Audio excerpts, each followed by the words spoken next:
Soy Abel Plata Orozco, pastor de la Iglesia Nacional Presbiteriana Jesús la Vid Verdadera en León, Guanajuato, perteneciente al Presbiterio del Bajío.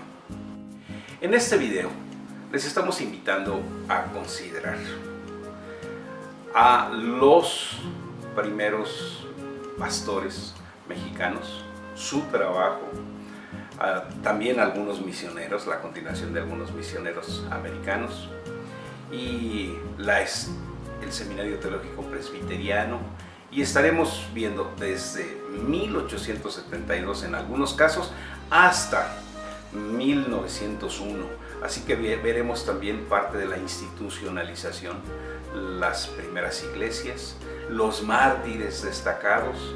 Hay muchos más, pero con estos sería suficiente como para darnos una idea de qué pasó en ese periodo.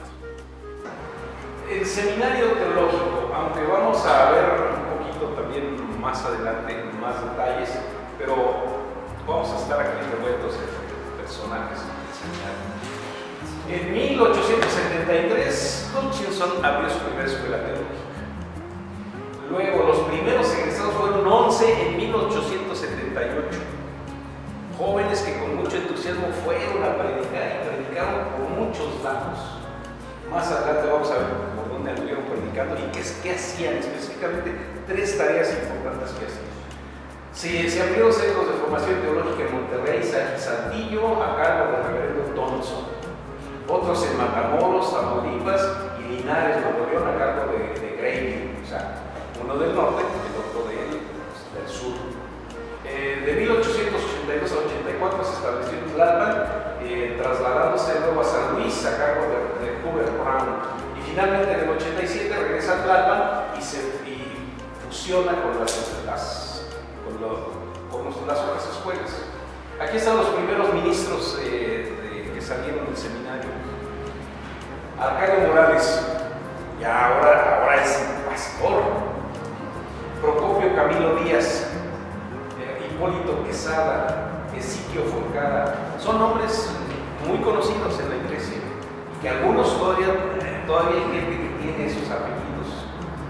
Francisco Aguilar, Manuel Zabaleta, Benjamín Pascal, Elías Clemente, Juan Moya, Enrique Bianchi y Daniel Rodríguez. Sus 11 jóvenes, los primeros, que dicen, sí, son los 11 fantásticos. Porque salieron con mucho entusiasmo a trabajar. Aquí está lo que hacían.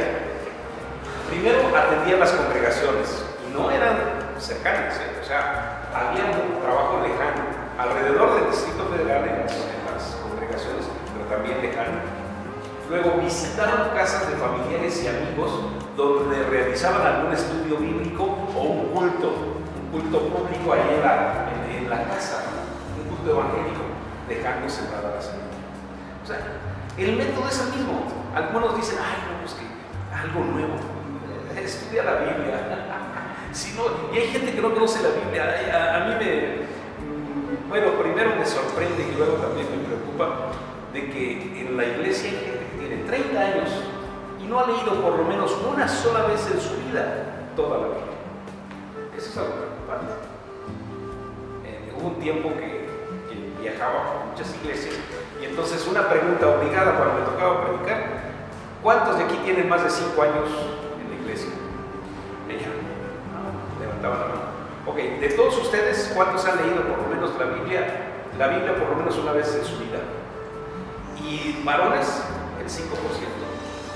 No, varones como el 10%. Jóvenes, el 5%. Mujeres, del 15 al 25%.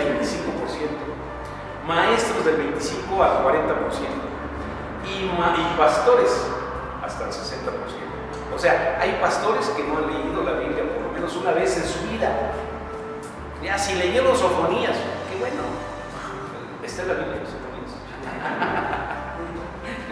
Pero es un problema serio, ¿no? Y no hay que cambiar de método.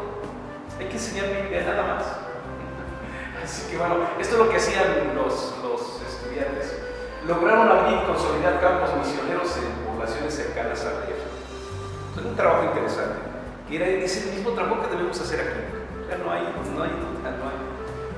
hay cosas extraordinarias. Pongo este lugar porque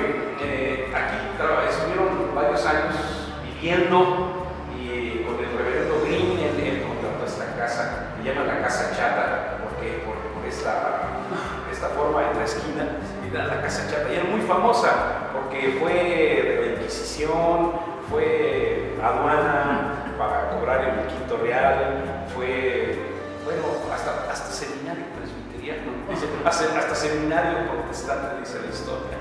Y ahora es una casa, es un monumento histórico muy bonito, agradable, ahora está muy arregladito.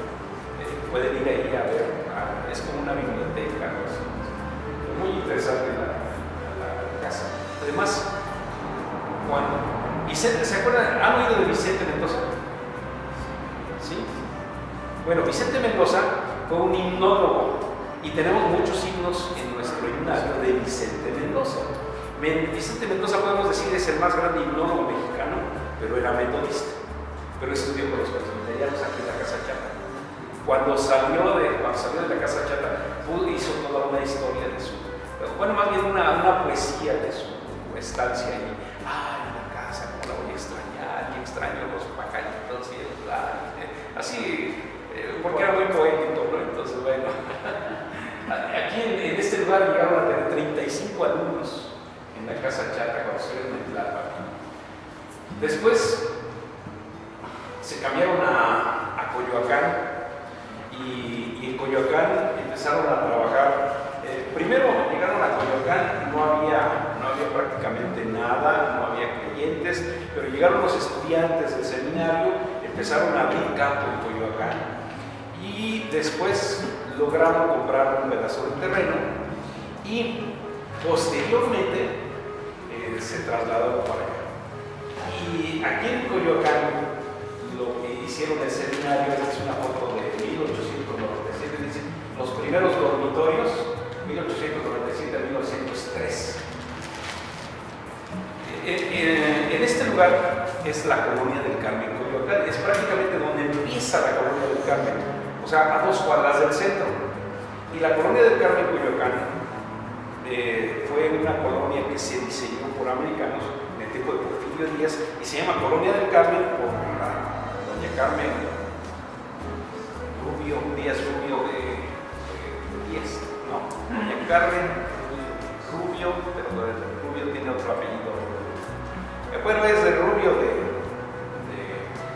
de Díaz. Doña Carmencita le decían, era la esposa joven, ¿no? Recuerdan ustedes todo la historia de Porfirio Díaz, ¿no? Que se quería casar con ella, y no, pues que sí, que no, que entonces le torció el brazo el obispo, y bueno, finalmente piensa que quedó. Pero está en las orillas de la colonia del Carmen, Coyoacán. Y entonces empezaron a trabajar ahí. Bueno, compraron el terreno, primero lo rentaron y luego lo compraron. Y lo compraron con dinero de uno de los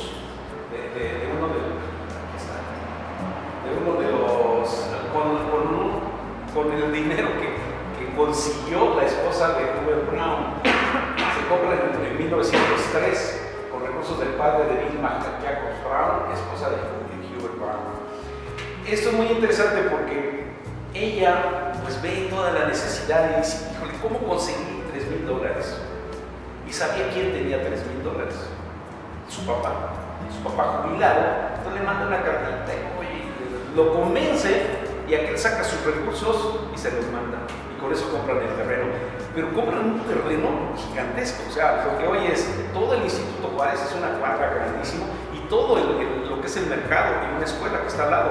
No sé si conocen Coyoacán, pero son 2 cuadras grandes, o sea, hoy son 2 cuadras, tremendo, ¿no? Y compran todo eso, y además un pedazo enfrente, que hoy es un parque. Después lo recogió el gobierno, y lo único que les regresó fue el Instituto Juárez y obviamente esta iglesia. Entonces, es un terreno muy grande, bonito, muy bien ubicado en aquel tiempo, caramba, en Coyoacán. Y entonces empiezan a trabajar haciendo la construcción, y con el supervisor de la misión viene, y el supervisor de la misión conoce a esta señorita era Clara McMurphy, y la convence, porque su parienta la convence de que también apoye la construcción.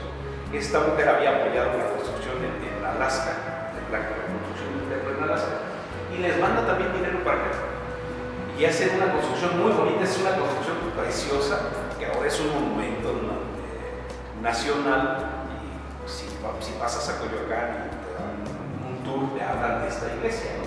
Así está, nada más tiene rejas y todo, pero todavía está así muy bonita, muy agradable el templo, y se le llama la Capilla Mayor. Luego, bueno, entonces ahí mencionamos a Hubert Brown, y Hubert Brown llega a México a la edad de 25 años en 1883. Él es el director del seminario de 1890 al 91, es editor y redactor del Faro, y ahí con él dice, hemos hecho 3,000 ejemplares, en ese tiempo sacaban 3,000 ejemplares, hoy no sale ni uno. En el tiempo que yo estuve sacábamos 1,000, prácticamente lo regalábamos, o sea, bien difícil el asunto de la revista. Y aquí en ese tiempo sacaban 3,000 y el tamaño de la tabloide, o sea, es grande. Y muy interesante, bueno, para ese tiempo tener un periódico, una revista, muy buena revista en uno de sus informes dice, hemos hecho 72 millones de páginas, hemos impreso 72 millones de páginas entre 1885 a 1906. O sea, de páginas entre revista, libros y, bueno, revistas, libros, y folletos y todo eso. Murió en 1906, se casó con María Vilma Yecos Brown, misionera en México, en 1886, y ella fue la que pidió a su padre apoyo para construir el templo de Coyoacán. Y luego todavía les faltaba un poquito y le volvió a mandar, y le mandó más dinero a su papá. Era dinero con el que iba a vivir sus últimos días. O sea, ese dinero lo tenía guardado porque ya era jubilado. Y cuando ya sacó todo el dinero del banco, ya no tenía. Entonces dicen que fue poco tiempo después de que mandó el dinero. Iba caminando en la calle y lo arrolló un tranvía y se murió.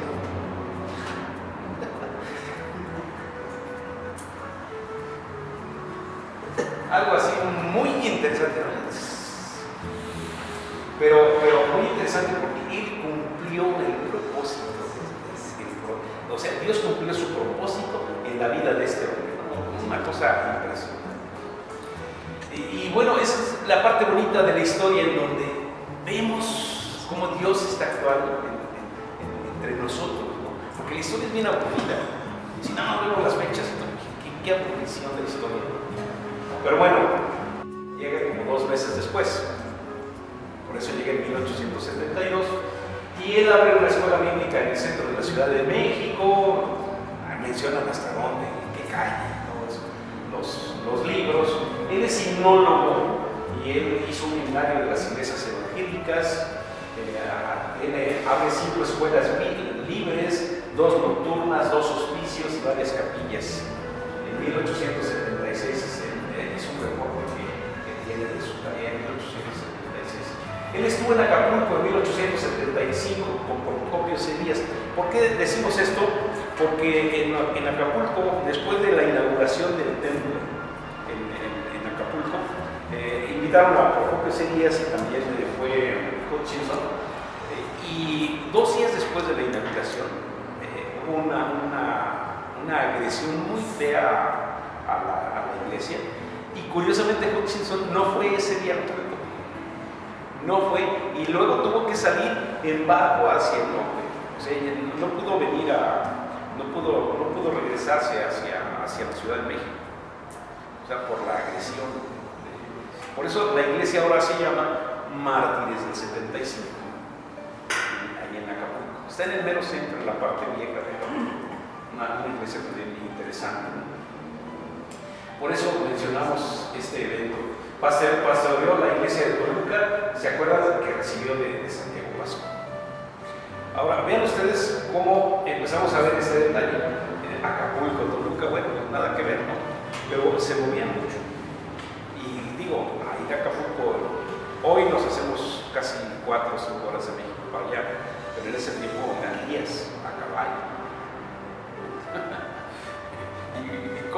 además, en algunos casos que mencionan los misioneros, iba con su hijita y con la señora y a caballo y así. Algo tremendo. Thomas Wallace, él primero fue a Colombia como misionero en 1860. Ahí le nace un hijo que se llama William Wallace, o Guillermo Wallace. En 1878 llega a Zacatecas, junto con otros misioneros, forman el presbiterio de Zacatecas en 1883, que es el primer presbiterio. Es secretario del presbiterio por varios años, abrió campo de Durango en La Laguna, y él dijo aquí hay una presencia en 1909. No, sí, él dijo en 1909, me propongo pues que con más firme propósito poner toda mi confianza en él y cobrar ánimo para los días futuros. ¿A los cuantos días se murió? O sea, todavía tenía proyectos, pero a los cuantos días. Murió en 1910 a los 76 años. Pero muy intenso. Y su hijo, que nació en Colombia, llegó aquí en 1890. Él nació en Colombia, él estuvo en Zacatecas en 1890, luego en Tlalpan, en Chilpancingo, en Saltillo, en Coyoacán, en Veracruz y en Coyoacán hasta 1934. Él era un extraordinario maestro. Prácticamente se dedicó a la enseñanza total. Y todo el mundo lo recuerda como un gran maestro.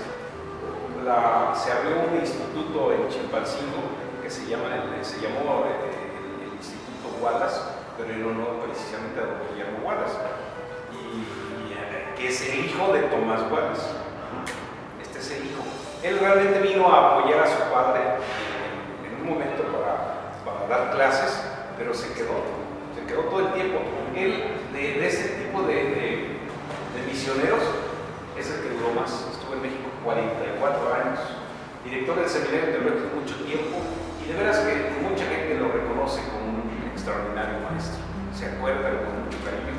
Bueno, ya hay muchos que ya no se acuerda porque ya no se tuvieron. Joseph Milton Green, de 1881 a 1892 estuvo en México. Él abrió primero una escuela presbiteriana de enseñanza superior para señoritas. O sea, el mismo concepto te dice que es algo extraordinario para ese tiempo. Porque bueno, pues en ese tiempo las niñas no iban a la escuela, y menos pensar en una enseñanza superior. Él fue fundador y redactor del Faro. Estuvo entre 1885 a 1892. Todo el tiempo que estuvo aquí estuvo trabajando en el Faro. Él hizo un primer viaje a Tabasco en 1885. En noviembre del 85 hizo el primer culto en Mérida con Abraham Franco. Y ya había habido un trabajo inicial de Maxwell Phillips y M.F. Fernández. Y a él, como lo pusieron como responsable de toda la zona del sureste, pero acuérdense que también en el sureste era muy difícil ir. Yo no sé si alguien de ustedes tenga la idea de cómo íbamos al sureste, o cómo iban al sureste más bien antes. Lo más que yo fui fue a Coatzacoalcos, y había que pasar en panga, y a partir de ahí eran 3 o 4 pangas. O sea, los ríos había que esperar a que no estuvieran crecidos, a que la panga llegara, a que tuviera lugar en la panga, ya pasan y síguele, y otra vez.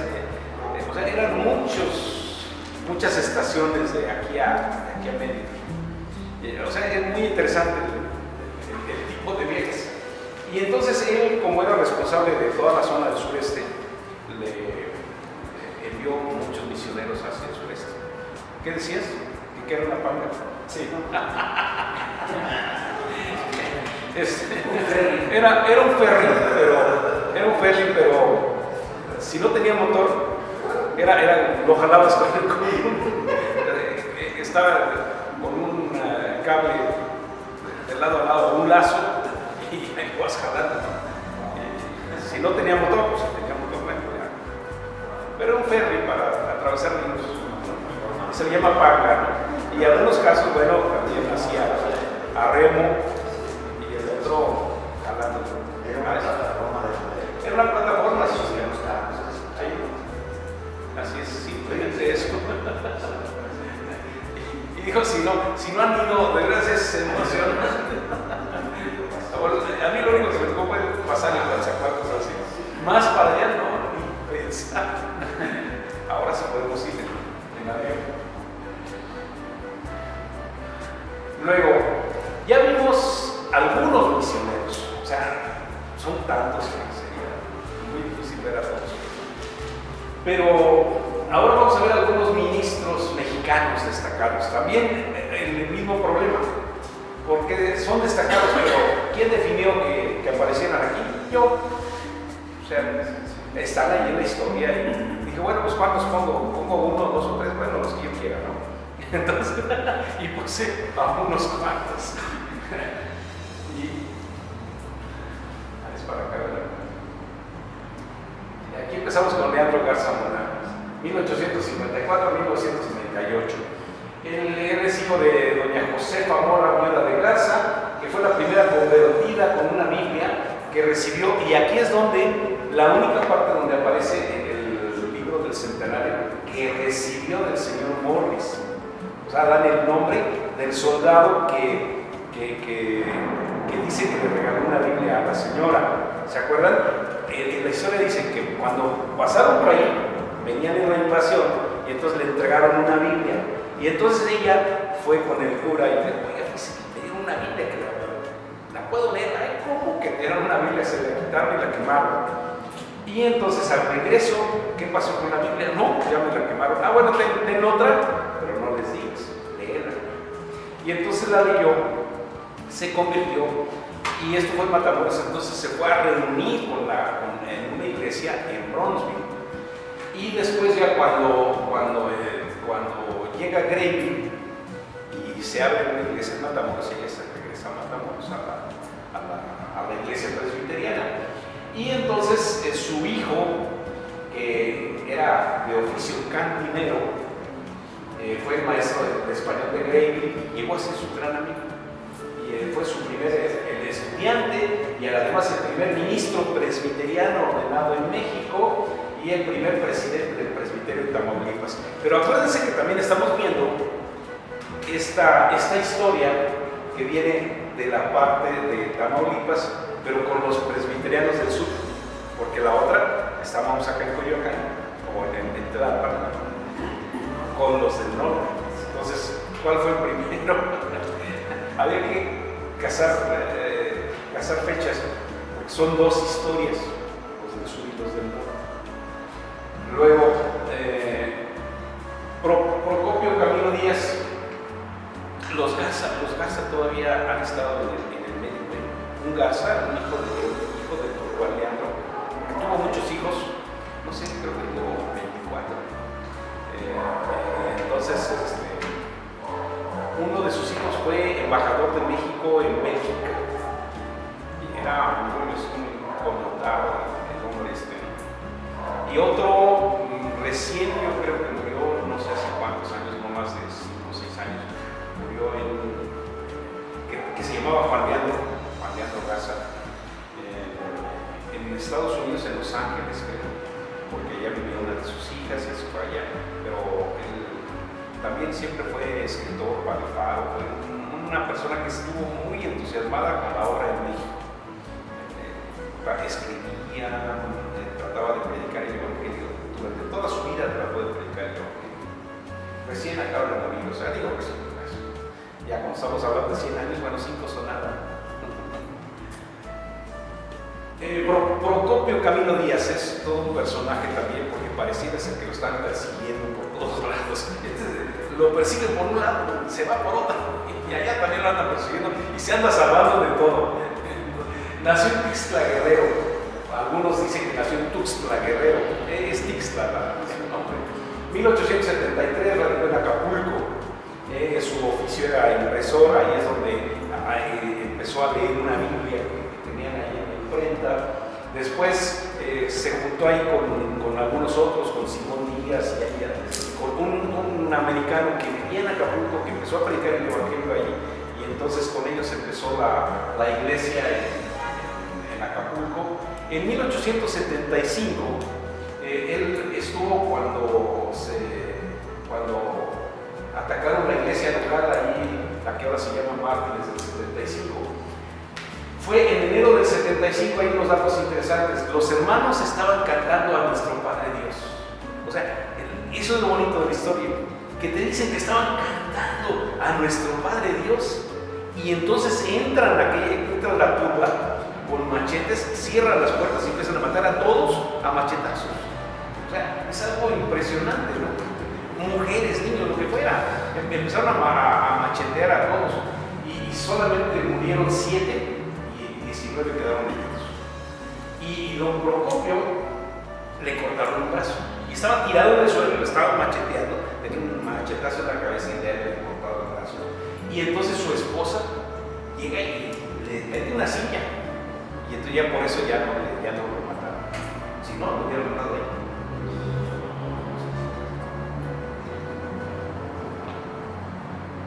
Luego también estuvo, mandado por todos lados, predicando acá. Lo invitaron a la inauguración de otro templo, ahora en Almoloya del Río.